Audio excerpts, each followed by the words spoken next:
పసుపు పసుపు కొంచెం ఎక్కువ వేసుకోండి, అటుకులకు పట్టాలి కదా. సరిపడా ఉప్పు, ఉప్పు కొంచెం వేయండి, ఎందుకంటే అటుకుల్లో ఉప్పు శాతం అనేది ఉంటదండి. కంపల్సరీగా ఉప్పు కసం ఎక్కువ అవుతుంది ఉప్పు ఎక్కువ వేస్తే. కావాలంటే వేసుకోవచ్చు కానీ ఎక్కువ మాత్రం వేయకండి ఉప్పు. ఇది సన్న మంట పెట్టేసుకోండి. సన్న మంట పెట్టుకొని మంచిగా వేగనివ్వండి. ఇది వేగేలోపు నెక్స్ట్ ప్రాసెస్ ఏంటో చూద్దాం. ఆ తాలింపు వేగేలోపు ఇప్పుడు మనం అటుకులు తీసుకున్నాం కదండి, ఒక గిన్నె తీసుకోండి.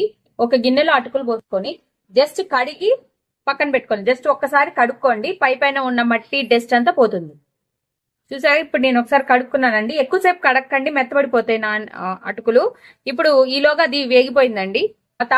ఇప్పుడు మనం తడుపుకున్న అటుకులు వేసుకుందామండి.